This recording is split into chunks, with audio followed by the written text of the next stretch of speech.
Sabay tayo dyan mga kosa. Tapos ko rin yung isang podcast na ginagawa ko. Usapang asawa na segment. Alas 6 na, kaya kailangan ko nang kumilos at pumasok.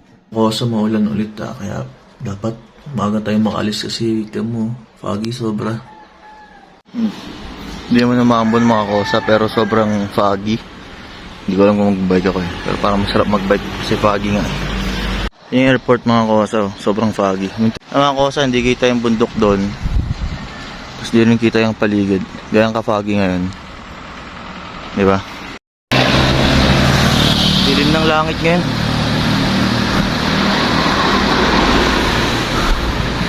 Walang ka-araw-araw.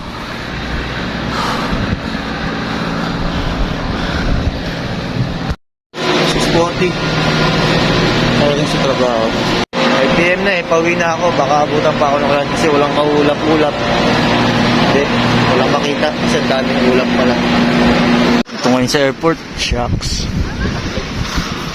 Naman. Wow. Sobrang foggy. Yung kita pa naman dun. Pero sobra talaga foggy ngayon. Sobrang labo, masakit sa mata. Oh, mga kosa, tayo mo. Sobrang foggy, konti lang, malapit lang yung mga makikita mo. Oh.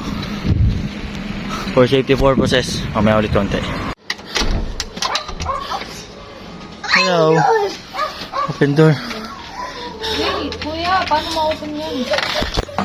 Peace. Study. Chocolate. Study. Chocolate cheers. Ooh. Yan, okay na yan, okay na yan. Salamat sa pag-asikaso, mahal ha. Salamat sa pag-asikaso, Warden, sa mga biyayang ganito. Rancho tayo, kosa. Ayun, luto ni Warden yan, no? Special with shiitake. Ayun, no? Homemade rice flour.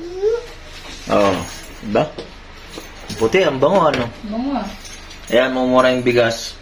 Tapos gawin ng rice flour. At gagawin na rin namin yung sinain. Yan na rin yung kinakain namin. Sakto, kakatapos na galing sa pintura. Yung brush.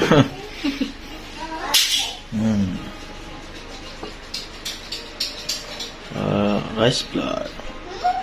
Ito na yung rice flour, oh. Wow, pancake. Sarap.